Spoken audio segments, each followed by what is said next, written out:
بسم الله الرحمن الرحيم.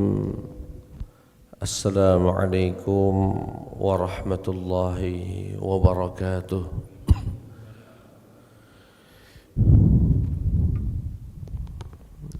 الحمد لله رب العالمين، وبه نستعين على أمور الدنيا والدين، والصلاة والسلام على أشرف الأنبياء والمرسلين وعلى آله وصحبه أجمعين. أما بعد، jamaah salat subuh yang dirahmati dan dimuliakan Allah Subhanahu wa ta'ala. Alhamdulillah, thumma alhamdulillah.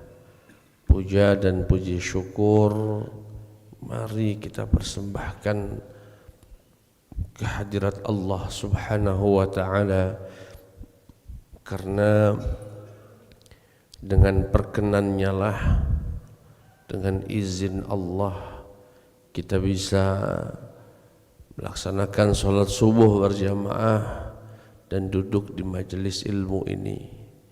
Semoga kehadiran kita di majelis ini dicatat sebagai amal soleh kita di sisi Allah Subhanahu wa ta'ala. Amin ya rabbal alamin. Salawat beriring salam tercurahkan kepada Sayyidina wa Maulana Muhammad sallallahu alaihi wasallam. Semoga kita khususnya pada hari ini dimudahkan Allah untuk memperbanyak salawat kepada Rasulullah sallallahu alaihi wasallam. Allahumma salli ala Sayyidina Muhammad wa ala ali Sayyidina Muhammad.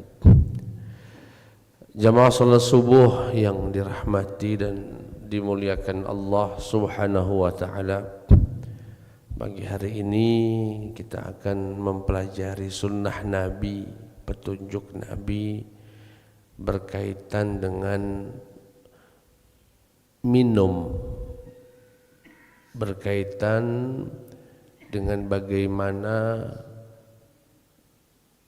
cara Nabi minum. Hal ini terdengar sederhana, tetapi karena minum ini adalah aktivitas kita sehari-hari, alangkah sayangnya jika dalam minum kita tidak ada pahala yang didapat. Tiap hari dilakukan tapi tidak berpahala. Lalu pertanyaannya, bagaimana biar bisa berpahala? Ya tidak ada cara lain kecuali minumnya ala Rasulullah sallallahu alaihi wasallam. Yang kedua, karena minum ini fitrahnya manusia, artinya orang yang haus ya minum. Artinya sama antara kita dan non-muslim dengan orang kafir, sama-sama minum.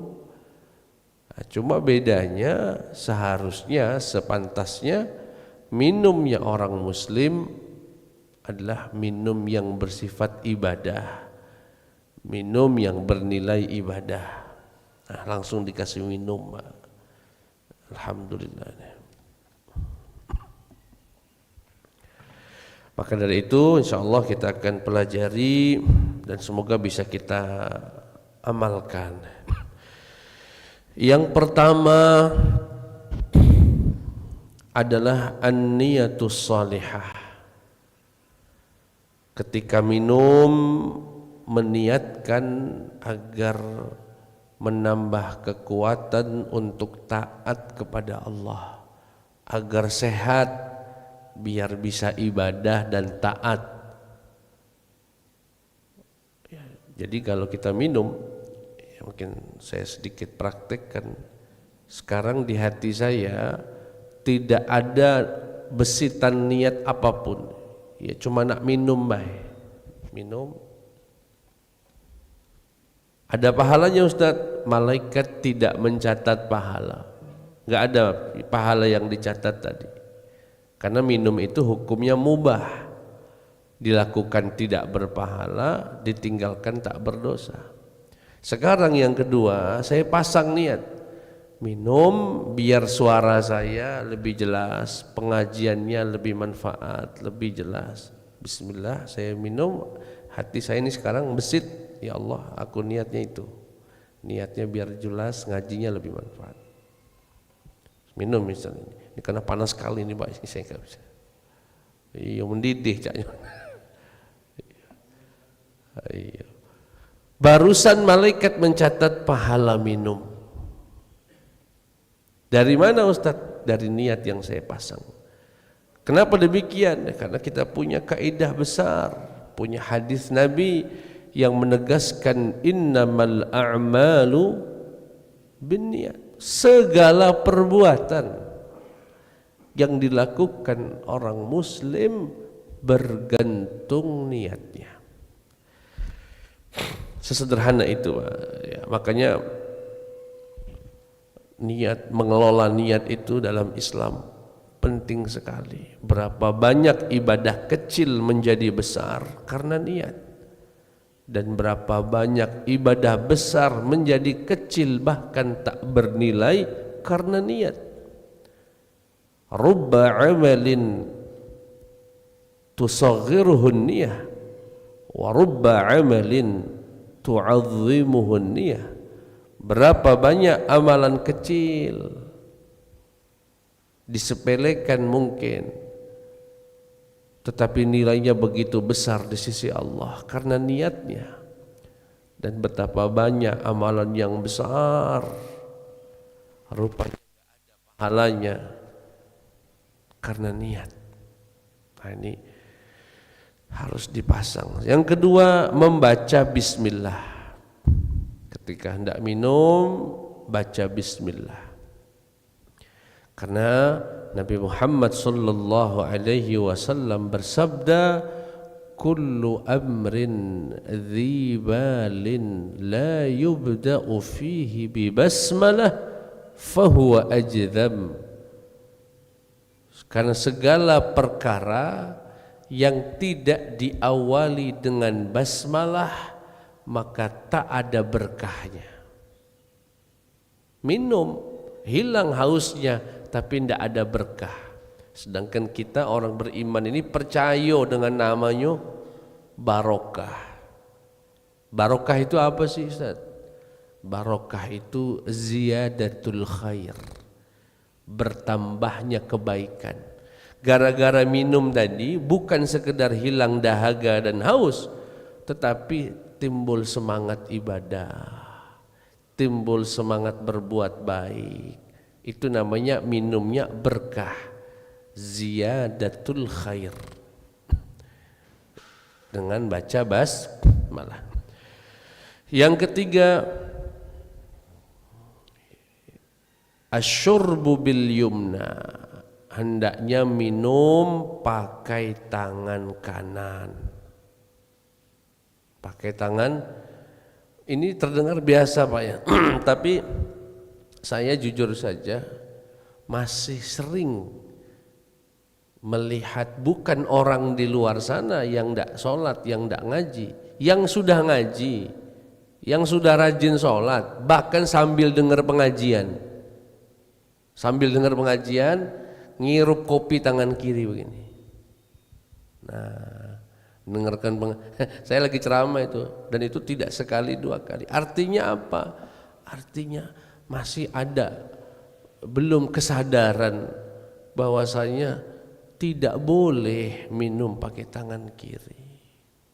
Upayakan pakai tangan kanan. Bahkan para ulama kita mengajarkan, andai pun tangan kanannya sedang kotor, tak bisa memegang gelas, kemudian dia mengambil dengan tangan kirinya, maka hendaknya disanggah. Jadi kalau minum pun begini, kiri disanggah begini. Maka insya Allah yang demikian terhitung sebagai minum dengan tangan kanan. Kata Rasulullah sallallahu alaihi wasallam, wa idza syariba falyashrab biyaminih. Jika dia minum, hendaklah minum dengan tangan kanannya. Fa inna syaitana ya'kulu bishimalih wa yashrabu bishimalih. Karena setan itu kalau makan pakai tangan kanan, kalau makan pakai tangan kiri, kalau minum juga pakai tangan kiri. Artinya yang minum pakai tangan kiri juga makan, niru setan. Sedangkan yang pakai tangan kanan niru Nabi Muhammad sallallahu alaihi wasallam. Itu yang ketiga. Yang keempat, asyurbu qa'idan qadral imkan. Hendaknya minum dalam keadaan duduk selama memungkinkan. Upayakan minumnya duduk, tidak tanggung-tanggung. Sampai-sampai Nabi Muhammad sallallahu alaihi wasallam bersabda, la yashrabanna ahadun minkum qa'iman fa idza nasiya falyastaqi atau faman nasiya falyastaqi. Jangan sekali-kali salah satu di antara kalian minum berdiri. Kalaupun kelupaan, lupa minumnya sambil tegak berdiri, maka muntahkan minuman itu. Begitu kata Nabi. Bahkan sampai yang minumnya sambil suruh dimuntahkannya. Nah, ini sunnah yang keempat, bahwa minumnya sambil duduk. Saya coba ingin ajak Bapak Ibu membayangkan, misal Bapak Ibu punya anak masih TK atau masih SD lah, kelas 1, kelas 2, masih kecil. Bapak belikan minuman, jus misalnya.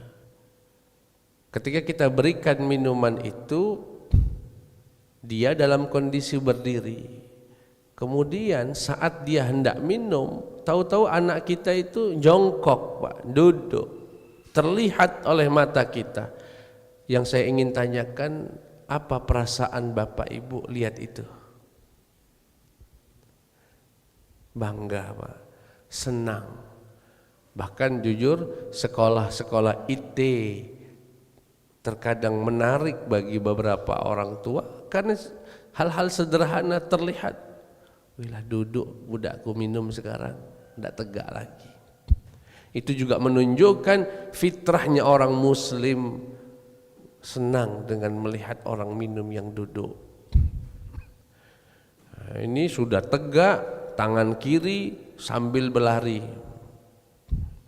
lengkap sudah. Ustadz, tapi saya pernah membaca riwayat hadis yang menyebutkan Nabi Muhammad sallallahu alaihi wasallam minum air zam-zam dalam kondisi berdiri.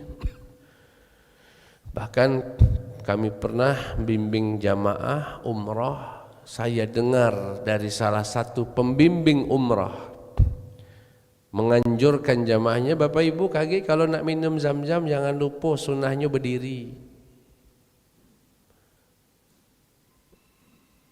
Saya katakan dalam kesempatan ini, minum air zam-zam juga sunnahnya duduk.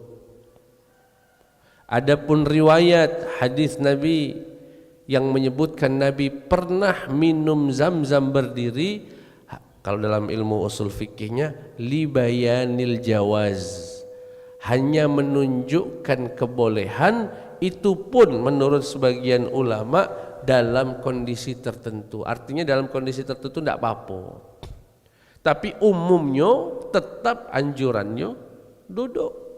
Misal dalam kondisi ramai, berdesak-desakan, tidak mungkin Bapak ngembek minum duduk, enggak. sepak wong, maka saat itu tidak apa-apa minum berdiri. Atau gelasnya tidak kate sedangkan kerannya tinggi, Bapak sambut dengan tangan kemudian diminum langsung, tidak apa-apa. Tapi kalau tidak ada alasan, lagi duduk begini punya botol isinya zam-zam, kata Nabi sunnahnya tegak dulu dia nak minum tadi. Bukan, sunnahnya tetap duduk. Itu yang keempat. Yang kelima, disunnahkan minumnya 3 kali tegukan. Selama ya 3 kali atau yang ganjil, kata Rasulullah dalam satu riwayat, kana yashrabu 3 anfas. Nabi itu kalau minum 3 kali nafas. Maksud 3 kali nafas gimana Ustaz? Ini saya mau praktek sebetulnya dari tadi, cuma ini mendidih, tidak baca kami Pak. Iya. Jadi bismillah minum, jauhkan gelasnya. Alhamdulillah. Bismillah, jauhkan. Bismillah. Itu cara Nabi minum, Pak, sallallahu alaihi wasallam. Jadi baca bismillah di setiap mau minum, bismillah. Kemudian dijauhkan agar tidak bernafas di gelas. Disebutkan dalam dalam hadis Nabi Muhammad sallallahu alaihi wasallam, ya, bahwa beliau mengatakan jangan naha an yatanaffas fil ina. Nabi melarang bernafas di gelas. Kalau kita, ya mohon maaf, banyakan kita termasuk kami mungkin dalam beberapa kesempatan gluk gluk gluk gluk gluk gluk gluk gluk gluk. Nafasnya di situlah. Tidak boleh bernafas di sini dan tidak boleh ditiupnya. Nafas bayi tidak boleh, apalagi yang suka ngopi panas sih, Pak. Rasulullah tidak menganjurkannya. Jadi bismillah minum, jauhkan sedikit nafas. Alhamdulillah. Bismillah, jauhkan sedikit nafas. Bismillah, jauhkan sedikit nafas. Alhamdulillah. Berarti ada berapa sunnah itu, Pak? Sekali minum pahala semua.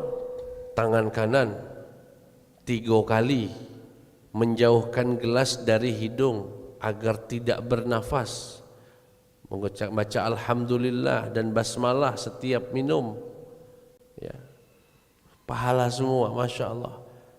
Orang yang menghidupkan sunnah Nabi, maka insya Allah akan mendapatkan ridha Allah subhanahu wa ta'ala. Maka dalam Al-Quran, ayat yang sama-sama kita hafal, laqad kana lakum fi rasulillahi uswatun hasanah. Dalam diri Nabi Muhammad ada uswatun hasanah, ada contoh terbaik. Untuk siapa ya Allah contoh Nabi Muhammad ini menjadi contoh terbaik? Liman kana yarjullaha wal yawmal akhir. Bagi siapapun yang mengharap ridha Allah dan kebahagiaan di akhirat. Artinya yang pengen dapat ridha Allah, yang ingin dapat kebahagiaan akhirat, jadikanlah Nabi Muhammad sebagai contoh kita. Mungkin terkesan repot nih, 3 kali lah, macam lah, tidak boleh napas lah, inilah. Ya terserah, tidak apa-apa. Aku nak nyontoh Nabi aku. Kita nak nyontoh Nabi Muhammad sallallahu alaihi wasallam. Jadi dilarang minumnya sunnahnya 3 kali sekaligus, jangan bernafas di dalamnya ataupun meniup, ya. Kemudian yang berikutnya, sunnahnya minum itu masson, ya, massa ya mussu masson. Apa itu? Nyedot atau nyeruput, ya, bahasa gampangnya tidak membuka mulut terlalu besar. Jadi kalau minum mulutnya kecil, bukan yang begitu, Pak. Apalagi sampai glog. Tapi masson gitu. kayak wong nyeruput apa dia, kopi apa ya. Cuma tidak ada sunnah ininya, tidak ada sunnah apa itu, itu nggak ada ahnya itu Pak, seruputnya aja ada itu. Nah, apa hikmahnya Ustadz? Ya. Hikmah atau manfaat minum dengan cara Nabi yang tadi, mulutnya tidak terlalu besar. Satu, tidak kembung alias kemasukan angin. Dan saya alami, kalau kita minum agak buru-buru atau tidak langsung glok, nanti biasanya itu karena ada gas yang masuk, ada angin yang masuk. Tapi kalau dia mukanya kecil, maka insya Allah nggak ada gitu, ya tidak ada angin yang masuk. Itu yang pertama. Yang kedua, ya, manfaatnya adalah bisa mendeteksi kelayakan air minum, apakah sudah basi atau tidak. Kita sering beli jus misalnya, minum nggak habis, disimpanlah di kulkas, kemudian beberapa hari mau kita minum. Kalau bapak ibu minumnya langsung gluk, basi tapi lah tetelan. Tapi kalau dengan cara Nabi tadi, asem, sekarang dibuangnya. Artinya dengan cara demikian bisa melindungi orang untuk meneguk minuman yang sudah tidak layak, karena dia tidak langsung meneguknya dengan jumlah yang banyak. Yang ketiga manfaatnya adalah menghalangi ampas masuk ke dalam perut atau bahkan mungkin hewan.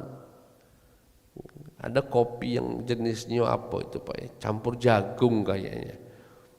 Kalau diseduh ngambang ampasnya tadi banyak. Kalau bapak minumnya besar gitu, ampasnya kopinya masuk galau. Tapi dengan cara nyeruput tadi akan tertahan di bibir. Ya, itu sunnahnya. Yang berikutnya, dilarang minum di mulut teko, ceret. Ya, terutama kalau mau bakal digunakan untuk banyak orang, ya, teko coret langsung nyucup di tempat keluarnya banyu tadi, Pak. Nah, itu jangan. Dalam hadis disebutkan naha an yashraba fi fiyis min fiyis as-saqa. Nabi melarang orang minum langsung dari mulutnya teko tadi, mulutnya ceret. Ya, sudah barang tentu ya enggak elok juga, wong nak minum juga yang lainnya. Kecuali minuman punya dewek. Ya. Itu pun sebaiknya juga ditinggalkan. Yang berikutnya dilarang berlebihan, ya, berlebihan sampai kembung atau berlebihan jumlahnya atau berlebihan jenisnya. Baru minum jus pesan lagi Thai tea kayak minum kopi banyak nian, berlebihan. Kemudian dianjurkan untuk membaca hamdalah, ya, baca hamdalah, bersyukur.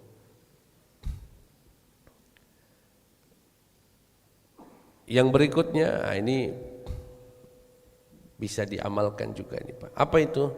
Sunnahnya Bapak Ibu, kalau mau bagi-bagi minuman, itu diputarnya ke sebelah kanan. Artinya datang nih minuman ke saya, sedangkan di kanan kiri saya ini ada orang. Kemana sunnahnya bagi? Ngenjuk yang sebelah kiri apa yang sebelah kanan? Sunnahnya memberikan yang sebelah kanan. Suatu ketika disebutkan dalam hadis, utiya bilabanin qad shiba bima'in wa an yaminihi a'rabi wa an shimalihi Abu Bakar fashariba thumma al-a'ta al-a'rabi wa qala al-ayman fal-ayman. Suatu ketika Nabi itu dikasih susu, Pak. Begitu dikasih susu, Nabi minum, kemudian ingin berbagi. Nabi di sebelah kanannya A'rabi. A'rabi itu Arab Badui, orang kampung Badui, sebelah kirinya Abu Bakar. Kalau secara sekilas semestinya yang diinjuk setelah Nabi minum tadi siapa Pak? Ya Abu Bakar. Tetapi Nabi justru memberikan kepada orang Arab Badui, minumlah susunya. Kemudian Nabi berkata, al-aiman fal-aiman. Kalau nak bagi-bagi, dahulukanlah yang sebelah kanan, kata Rasulullah. Bahkan, kalaupun bapak mau membaginya ke sebelah kiri, kata Nabi, mesti seizin dari yang sebelah kanan. Misalnya, maaf Pak aku lanjut dulu. Oh iya Pak. Dan ada cerita menarik ini ya. Kalau saya sih bayangannya lucu ya Pak ya. Jadi satu ketika Nabi itu dikasih minum, sebelah kanannya ini budak-budak kecil Pak. Masih kecil-kecil. Sebelah kirinya sepuh-sepuh. Ya Abu Bakar, ya Umar, ya sepuh kalau. Nabi ini kan sudah pernah menyatakan kalau nak berbagi harus ke kanan dulu. Tapi karena sini budak kecil tidak enak sama yang sepuh tadi. Nabi izinlah sama yang kecil-kecil ini. Kata Nabi, ata'dzanu li an u'tiya haula. Ponaan-ponaan, apakah kalian izinkan aku ngenjuk minum ini ke sebelah kiri, ke yang tua-tua ini? Faqala al-ghulam. Ada salah satu dari mereka berkata, wallah ya Rasulullah, demi Allah ya Rasulullah, aku tidak izinkannya. Aku tidak izinkannya. Aku galak, aku duluan. Ya budak kecil Pak. Boleh tidak aku nunjuk dia? Enggak ya Rasul, aku duluan. Kata Nabi, ya sudah kalau cerita. Sebegitunya Pak sallallahu alaihi wasallam. Saya tak ya bisa jadi karena faktor masih kecil, bisa jadi karena mereka tahu berkahnya bekas Nabi tadi. Mereka tidak galak di wong. Aku dulu ya Rasulullah. Sampai bersumpah pula, wallahi. Itu. Ya. Wallahi la uthiru bi nasibi minka ahadan. Demi Allah aku tidak mengutamakan atau aku tidak bakal berikan jatahku yang datang darimu kepada siapapun ya Rasulullah.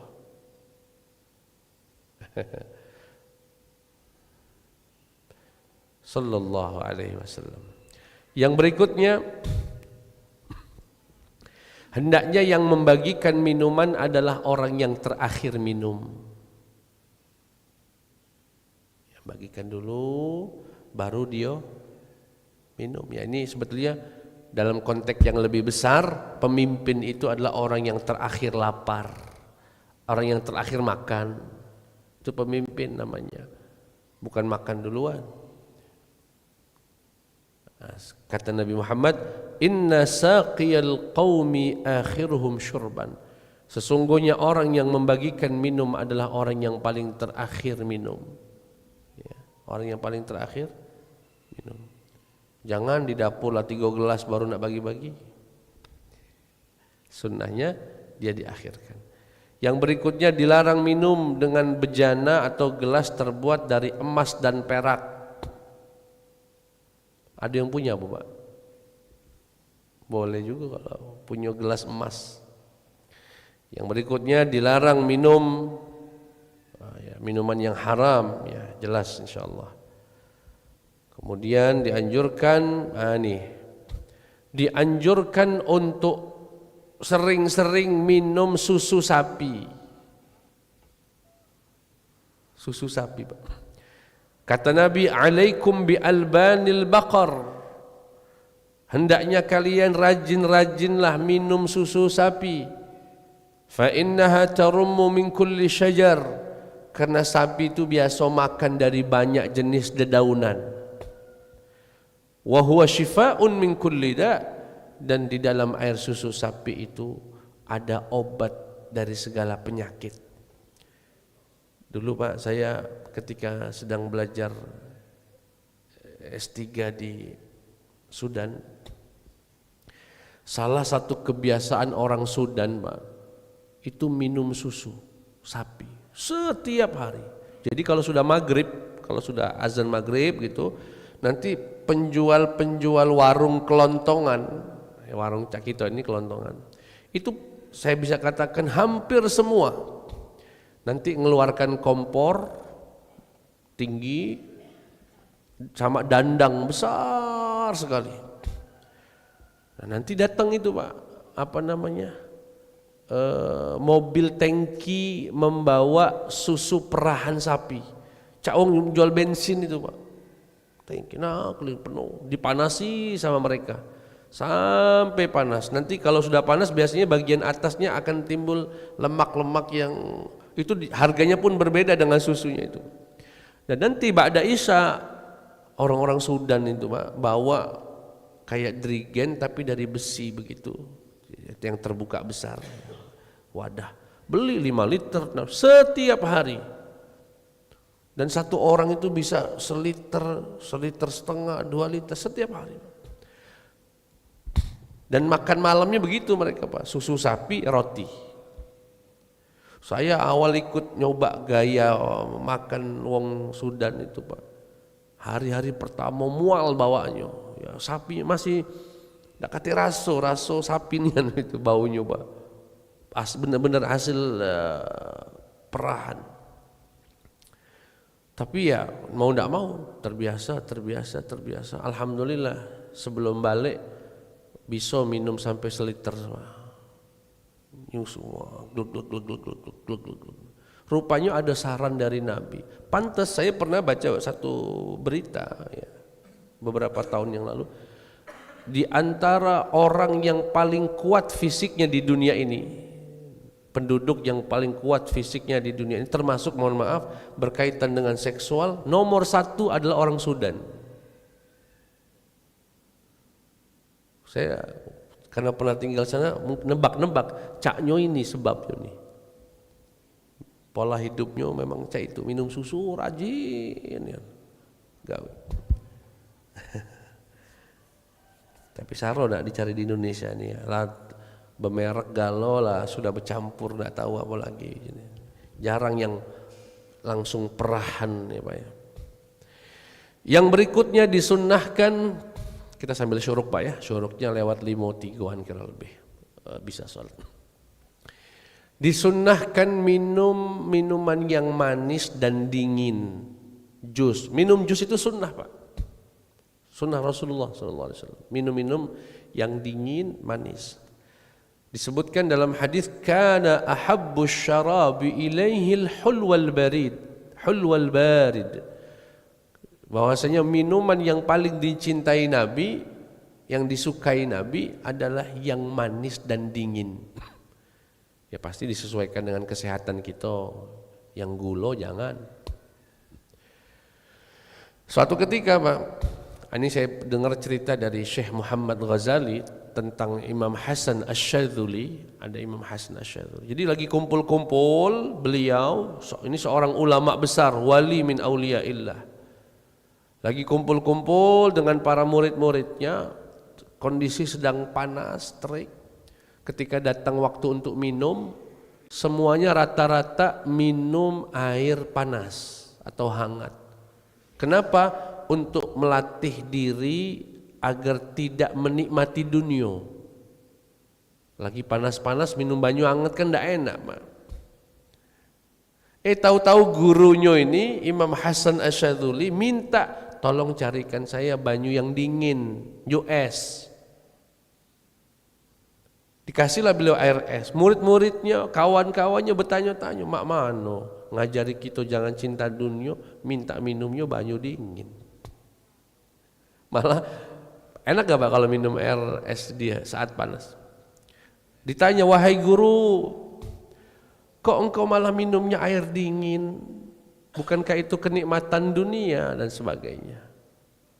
Apa jawaban beliau? Li ahmadallaha min a'maqi qalbi, agar alhamdulillah yang keluar dari lisan saya keluar dari hati yang paling dalam. Agar alhamdulillah saya keluar dari hati yang paling, maksudnya gimana? Lagi panas, terik, bapak dinjuk banyu dingin, seger. Alhamdulillah. Itu alhamdulillahnya dari mana itu keluarnya Pak? Betul-betul dari hati yang paling dalam. Kata gurunya, saya ingin mengucapkan alhamdulillah yang dari. Masya Allah.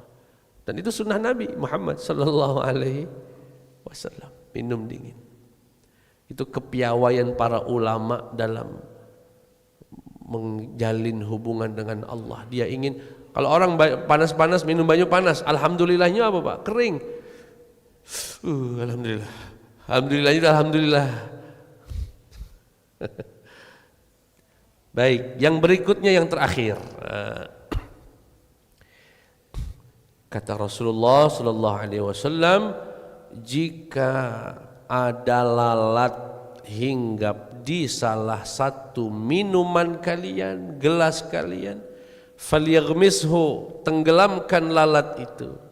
Fa inna fi ahadi janahaihi da'an wa fil akhari dawaan atau syifaan. Karena di salah satu sayapnya ada racun dan di salah satu di sayap yang lain ada penawarnya, ada obatnya. Ya, lalat kan kata Nabi ada dua sayap. Sayap yang sikok ngandung racun, sayap yang sikok ngandung penawar. Ketika ada lalat hinggap di minum kita ndak tahu itu yang hinggap bagian sayap yang beracun atau bagian sayap yang merupakan penawar. Maka ketika kita tenggelamkan galo, bisa dipastikan racun dan penawarnya bergabung bersatu sehingga minuman menjadi aman untuk diminum. Tapi ada sebagian orang mengatakan, dan ini sudah terbukti Pak ya, di kampus di Al-Azhar laboratoriumnya melakukan penelitian terkait betulkah sayap lalat itu ada racun dan penawar, dan dinyatakan sesuai dengan sabda Nabi. Sayapnya itu satunya luar biasa, bentuknya sama sayapnya Pak.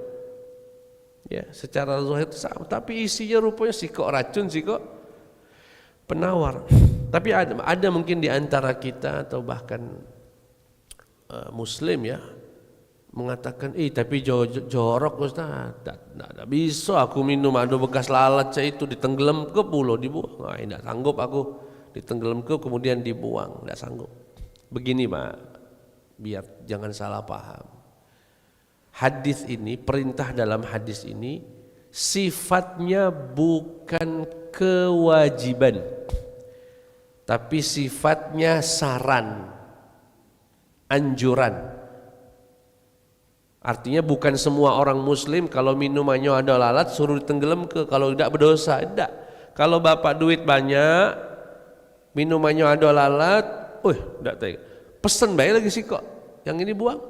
Tidak apa-apa, orang Nabi cuma nganjurkan. Tapi bagi sebagian orang, mungkin saran ini sangat bermanfaat. Misal, ada orang pemulung sampah misal Pak ya, ngelihat kedai jual kopi, enak sekali jingoknya, gambarnya tadi, tapi harganya 30.000, mahal nian.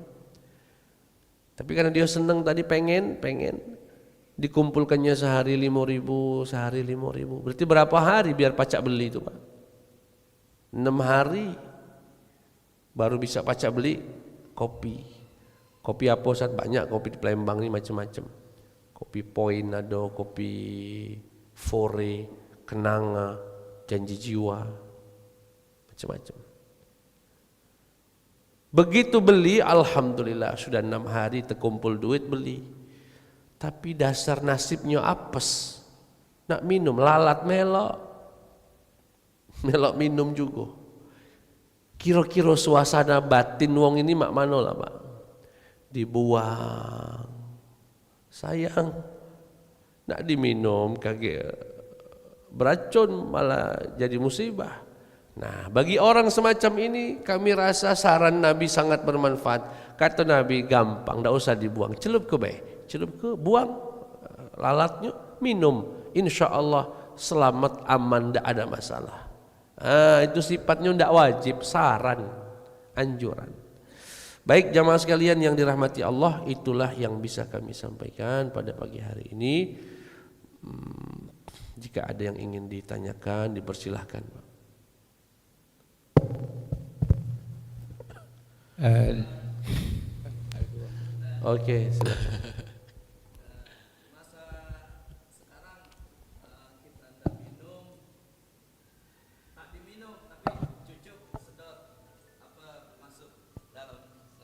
Iya. Ya, sama Pak, insya Allah tinggal kondisi menyesuaikan saja jenis minumnya. Kalau banyu mendidih ini jangan pakai sedotan. Ya, tetapi boleh minum pakai sedotan karena memang sunnahnya Nabi itu nyedot sebetulnya Pak. Ya, nyedot. Kalau ada sedotannya pakai sedotan. Kalau tidak ada sedotan membuka mulut dengan sedikit. Iya, sama Pak. Sifatnya sedotnya boleh. Walaupun saya pribadi kalau sedotan tidak puas rasanya Pak. Ya. Ya, Allah Taala alam. Ya, silakan. Yang pertama, apakah minuman yang sudah di gelas itu mesti habis atau gimana? Yang kedua, tadi diceritakan bahwasanya seorang Arab Badui yang sebelah kanan duduknya, sebelah kiri Abu Bakar Siddiq radhiyallahu an, ketika Rasul selesai minum, Sallallahu alaihi wasallam. Arab Badui pengen dia duluan, walaupun ternyata yang sebelah kiri ini senior gitu. Beliau seperti itu apa karena memang minum yang bekas Rasulullah ada berkah apa gimana Ustaz? Nah, kemudian untuk kondisi kekinian kan sering juga disampaikan misalnya minum bekas kiai, bekas ustadz itu juga mengandung keberkahan. Apakah juga demikian? Ya. Syukran jazakallah. Hampir sama ya ininya. Poin pertanyaannya antara 1, 2 dan 3 bahwa kalau yang cerita Arabi itu bukan Arabi yang pengen, tapi Nabi yang langsung memberinya. Setelah minum, Nabi langsung memberikan kepada Arabi, kemudian berkata al-aiman fal-aiman, yang kanan dulu, yang kanan dulu. Nah, mungkin biar yang lainnya tidak merasa salah paham, kenapa kok yang dikasih malah yang sebelah kanan. Artinya bukan kendak dia pengen dapat duluan, itu enggak, tapi memang Nabi yang langsung. Berbeda dengan cerita budak kecil tadi. Izin enggak, aku enggak bisa, aku duluan. Nah, apakah motivasinya tabarruk namanya? Tabarruk itu ngembek berkahnya Nabi? Iya. Salah satu motivasinya adalah tabarruk. Artinya para sahabat dulu Pak itu sangat-sangat ingin bertabarruk kepada Nabi Muhammad sallallahu alaihi wasallam. Tabarruk itu ngembek berkahnya gitu Pak ya. Tabarruk. Ya. Nah, dan itu banyak sekali hadis yang mengizinkan tabarruk dengan Nabi Muhammad. Dengan kisah yang sangat masyhur rambutnya ya Nabi ketika haji wada' tahallul mencukur rambutnya sampai habis. Kemudian kata Nabi, tolong dibagikan rambut ini ke seluruh jamaah. Apa maknanya kalau bukan karena ingin memberikan itu? Ya ada tabarruknya. Nabi Muhammad SAW tidak pernah berwudu, air wudunya terbuang sia-sia. Para sahabat akan berebut ngambil air wudunya Nabi Muhammad SAW. Bahkan satu ketika disebutkan Nabi sedang meludah begini, ada yang nangkepnya, Pak. Diambil, diusapnya. Sallallahu alaihi wasallam. Tabarruk dengan pakaiannya, tabarruk dengan itu, dan itu bagian daripada syariat dan membolehkan. Lalu bagaimana dengan para ulama, dengan para aulia, wali-wali Allah? Para ulama yang membolehkan mengkiaskan itu kepada Nabi Muhammad sallallahu alaihi wasallam, dan itu dicontohkan oleh para ulama ya, seperti ya, tapi ini tanda kutip ya, ini antara jafa dan ghulu.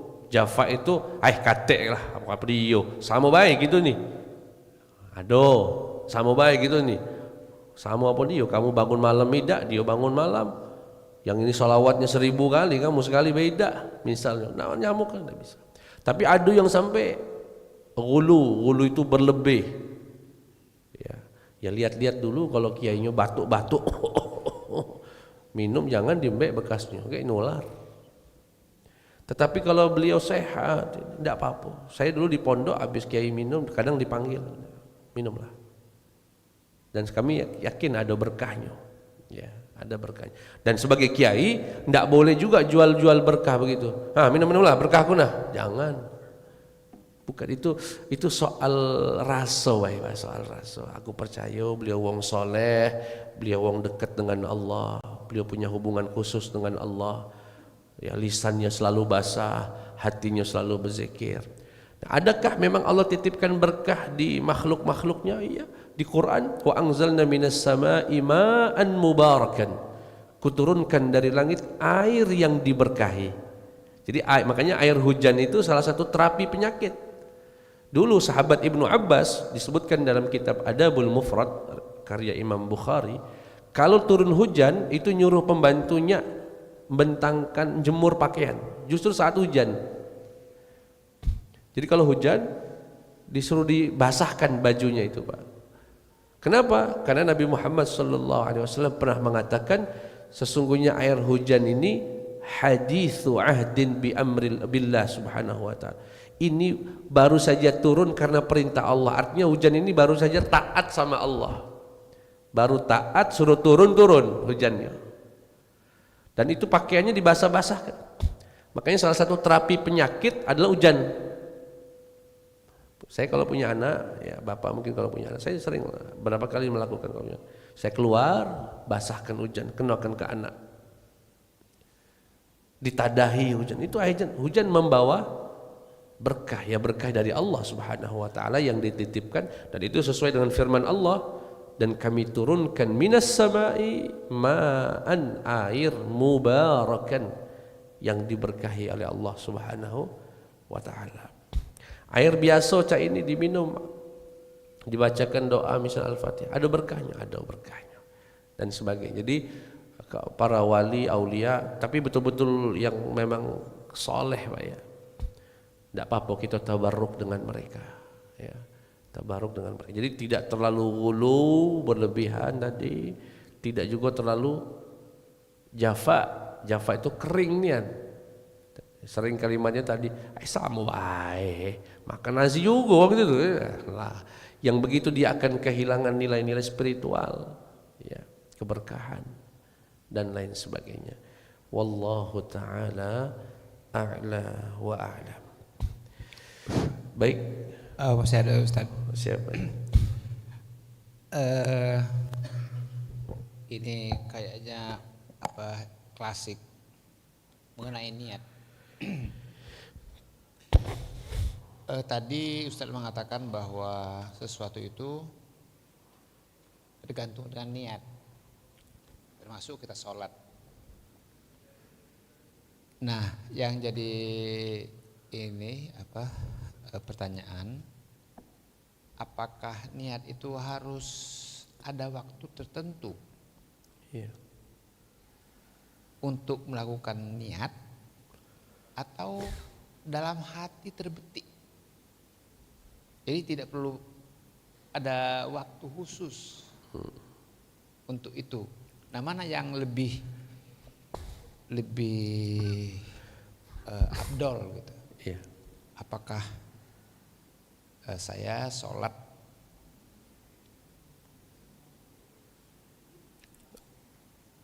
Iya.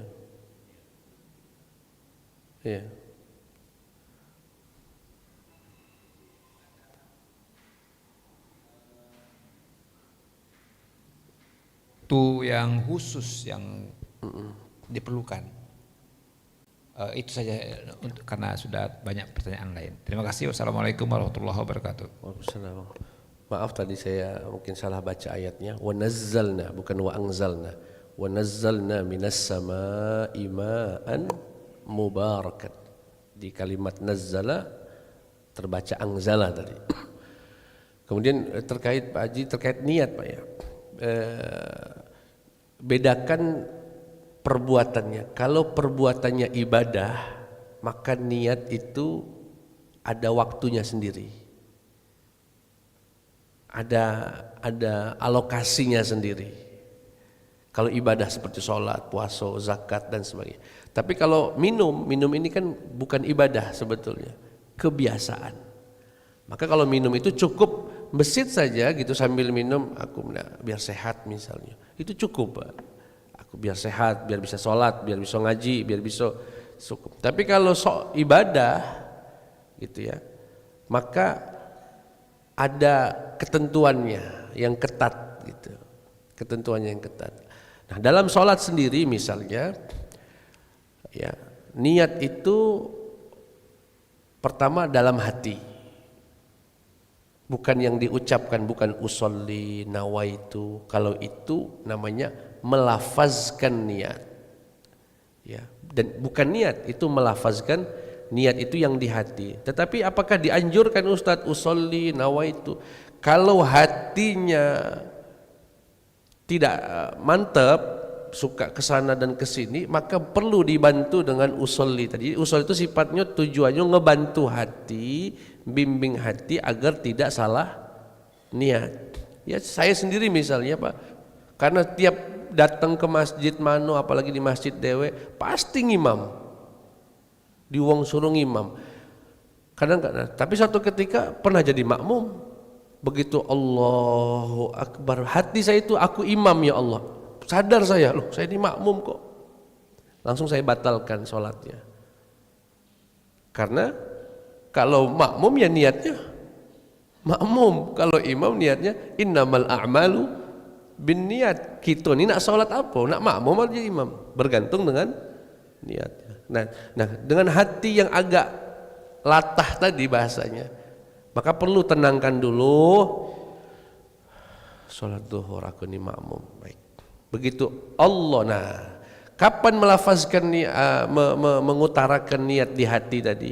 Saat takbiratul ihram. Jadi Allahu Akbar. Begitu Allah, hatinya ya Allah aku sholat fardu subuh makmuman lillahi ta'ala Allah. Jadi Allahu Akbar. Jadi niat itu tempatnya di hati dan diutarakan oleh hati bersamaan dengan rukun pertama. Gerakannya itu takbiratul ihram. Nah, apa yang harus diniatkan Ustadz? 3 hal yang harus terbesit di dalam hati saat Bapak takbir. Yang pertama sholatnya, ini kegiatannya sholat. Kedua hukumnya, ini fardu apa sunnah. Yang ketiga nama sholatnya. Jadi dengan cukup sebetulnya usolli fardhu zuhri cukup sebetulnya. Yang masalah mustaqbilan, rakaataini itu enggak wajib. Yang wajib 3 tadi Pak. Sholatnya, hukum sholatnya, sama nama sholatnya. Usolli fardhu zuhri, usolli fardhu asri, cukup itu. Nah kalau Bapak makmum, tambah 1 lagi sebagai makmum. Itu saja tambahannya. Yang lainnya enggak wajib. Mustaqbilal qiblati enggak wajib. Jadi saya nih sholat subuh nih, bisa jadi makmum, Allahu Akbar. Itu di hati saya pakai bahasa Indonesia juga boleh. Ya Allah, aku sholat fardhu subuh makmuman lillah, Allahu Akbar. Di hatinya tadi. Ya. Itu kurang lebih wajib. Tapi kalau minum, makan, aku nak tidur misalnya, besit saja biar bisa sholat subuh di hati, cukup. Pahala. Tidurnya karena agar bisa sholat subuh. Tidurnya biar bisa bangun malam. Minumnya biar bisa ibadah dan lain sebagainya. Baik jamaah sekalian, sudah syuruk lebih malah hari ini. Semoga bermanfaat. Semoga sunnah-sunnah yang ringan-ringan tadi bisa menambah pahala kita. Ya, amin ya rabbal alamin. Mari kita tutup dengan doa kafaratul majlis. Subhanakallahumma wa bihamdika asyhadu an la ilaha illa anta astaghfiruka wa atubu ilaik. Wassalamualaikum warahmatullahi wabarakatuh.